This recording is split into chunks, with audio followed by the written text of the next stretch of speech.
आप तैयार हैं?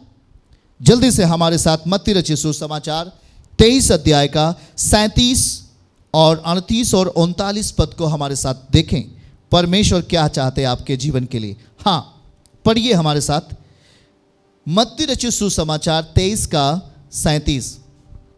हे यरूशलेम, हे यरूशलेम, तू जो भविष्यवक्ताओं को मार डालता है,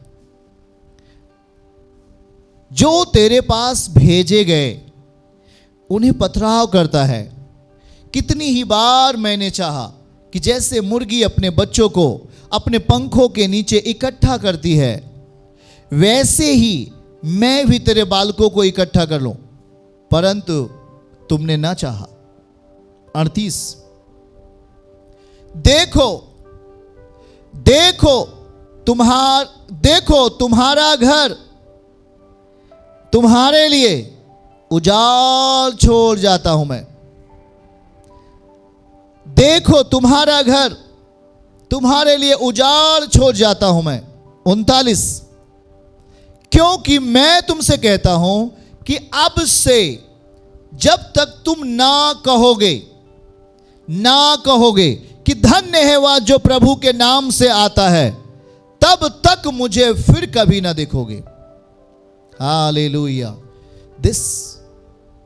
ये सोच लो, ये इंपॉर्टेंट है, एकदम महत्वपूर्ण है। मैं आपको 37 में लेके जाऊंगा और कुछ बताना चाहूंगा। ध्यान से सुने। परमेश्वर ने आपके लिए अवसर दिया, पर आपने उस अवसर को करप्शन में मिला लिया। परमेश्वर ने आपको मौका दिया, पर आपने उस मौके को इस संसार की गंदगी में मिक्स कर दिया। जब आप परमेश्वर को संसार के साथ मिक्स करेंगे, तो परमेश्वर का वो वचन जो आपको बदल सकता है, जो आपके लिए उपलब्धियां ला सकता है, जो आपके लिए समृद्धि ला सकता है, वो निष्क्रिय होने लगता है। 37 को पढ़ो और प्रभु कहता है, हे यरूशलेम, हे यरूशलेम, तू जो भविष्यवक्ताओं को मार डालता है। मतलब वो चीजें जो परमेश्वर आपके लिए करना चाहता है, आप उसे तैयार नहीं हो। आप उन चीजों को अपने जीवन में स्वीकार करने के लिए तैयार नहीं हो। और जो चीज परमेश्वर आपके लिए करना चाहता है और आप उन चीजों के लिए जब तैयार नहीं होते हैं, तो हर रास्ते आपके लिए परमेश्वर की ओर से बंद हो जाते हैं। क्योंकि आप परमेश्वर के प्रति सख्ती से नहीं चलते हो। आप परमेश्वर के प्रति अपने जीवन को खुदा के विरोध में लाके खड़ा कर देते हो। आप उस पर पथराव करते हो। लिखा है, उन्होंने वो पथराव किया, परमेश्वर के लोगों की बातों को नकारा। इसलिए प्रभु कहता है, मैंने तुझे तो चाहा, परंतु तुमने आना ना चाहा। मेरे पंखों की आड़ में, मेरी सुरक्षा में, मेरे अभिषेक में तुम नहीं आना चाहे।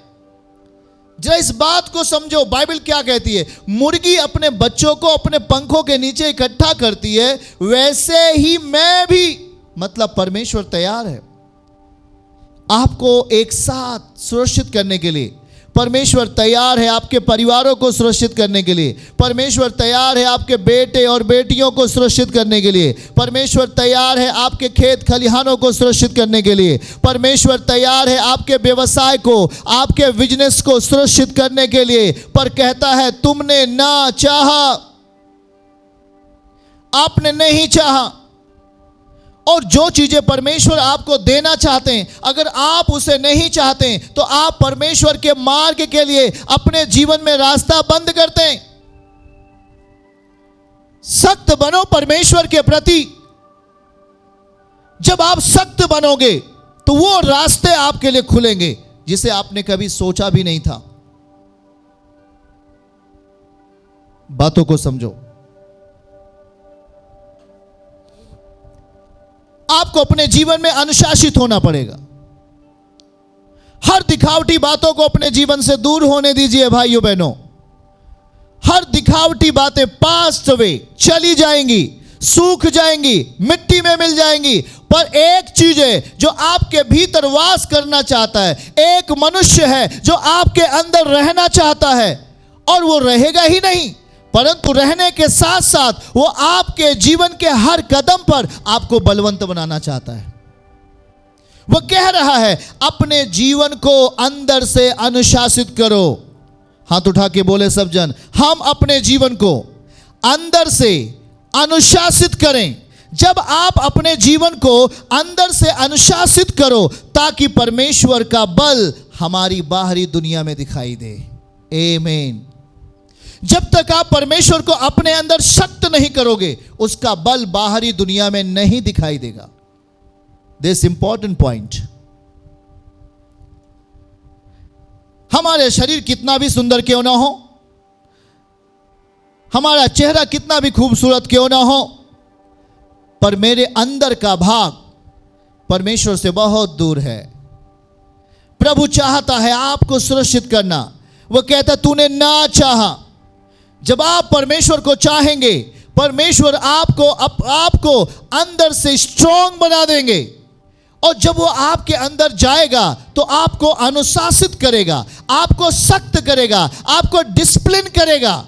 डिसाइपल्स होने के नाते आपको वो डिसिप्लिन में लेके आएगा। और जब आप डिसाइपल्स हो तो ध्यान से सुनो, अगर आप अंदर से अनुशासित हो गए हो तो आपके अंदर का बल बाहरी दुनिया में दिखाई देने लगेगा। वो आपके अंदर ही नहीं परंतु आपकी बाहरी परिस्थिति को वो बदल देगा, वो बदलना शुरू कर देगा। जब आप उसे अपने अंदर लेके आए, वो आपको बाहरी दुनिया को बदलाव लाएगा। आप उसे अपने अंदर जगह दें, वो सब कुछ बाहर चेंज करने वाला है यीशु के नाम से। हालेलुया। मेरे प्रियो, जरा समझो आप क्या चाहते हैं। संसार के लोग तो आपका दिखावा चाहते हैं। वो बहुत धनवान व्यक्ति है, वो बहुत अच्छा कपड़ा पहनता है, उसके पास गाड़ी है, उसके पास बंगला है, उसके पास ये चीज है, वो चीज है, पर शायद वो व्यक्ति परमेश्वर की ओर से तैयार नहीं है। शायद वो व्यक्ति खुदा को अपने अंदर तैयारी नहीं करके रखा है। परमेश्वर ने चाहा कि वो तैयार हो, पर वो बिल्कुल भी तैयार नहीं है। संसार के लोग आपको ऊंचा कह सकते हैं, पर ध्यान से सुनो, यह तब तक सही नहीं है जब तक परमेश्वर आपको ऊंचा ना कहे। संसार के लोग आपको ऊंचा कह सकते हैं, संसार के लोग आपकी बड़ाई कर सकते हैं, पर यह तब तक सही नहीं होगा जब तक परमेश्वर आपको ऊंचा ना कहे। आमीन। हमारी बड़ाई हमें ऊंचे पायदान पर लेके जाए, यह असंभव है। हम अपने आप को कहें या संसार का व्यक्ति आपकी कोई बड़ाई करे, ऐसा यह सही नहीं, तब तक सही नहीं होगा जब तक खुदा आपकी बड़ाई ना करे, परमेश्वर आपकी तारीफ ना करे। मेरे प्रियजनों, बातों को समझो। हमें अंदर से तैयारी की जरूरत है। हमें मौका दो, परमेश्वर को अवसर दो, तभी हम उसे देखने पाएंगे। 38 पद को ध्यान से पढ़ो। क्या प्रभु समझाना चाहते हैं आपको? देखो, तुम्हारा घर आपका ही घर, किसी पड़ोसी का घर नहीं, परंतु आपका घर आपके लिए उजाड़ हो जाएगा। ये कब? खुदावन आपको चाहता है पर आप नहीं चाहते। परमेश्वर आपके लिए तैयार है परंतु आप तैयार नहीं हैं। और जब परमेश्वर तैयार है और आप तैयार नहीं हैं तो उस टाइम में आप बिल्कुल परमेश्वर के हाथ के नीचे नहीं हैं। वो अपना वर्ड देता है ताकि उसका वचन आप में सख्त हो, आप में बल पाए। और जब उसका वचन, उसकी बातें, उसकी इच्छाएं जब आपके अंदर बल पाती हैं तो आपको बाहरी दुनिया में उसकी इच्छाएं और उसका बल दिखाई देने लगेगा। तुम्हारा घर तुम्हारे लिए उजाड़ छोड़ जाता है। क्यों? क्या कारण है? आज आपके घर को परमेश्वर नहीं चाहता क्योंकि उसने मौका दिया, अवसर दिया, पर आपने उस अवसर का लाभ नहीं लिया। हमारा घर आनंद में नहीं है, हमारा घर उजाड़ छोड़ जाता है। लिखा, your house is left into your desolate.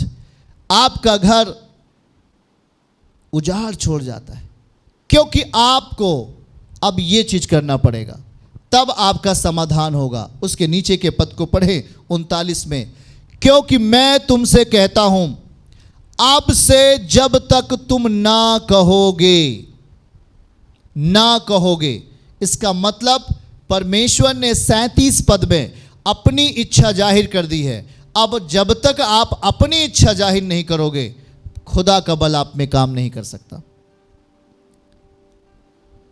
परमेश्वर की ताकत आप में काम तब तक नहीं कर सकती जब तक आप परमेश्वर को मौका नहीं दोगे, जब तक आप खुदावन की इच्छाओं को अपने अंदर लाओगे नहीं। और लिखा है जब तक तुम ना कहोगे, जब तक तुम ना कहोगे का मतलब क्या हुआ? जब तक आप परमेश्वर के लिए तैयार नहीं होंगे, जब तक आप खुदावन की इच्छाओं में चलना शुरू नहीं कर देंगे।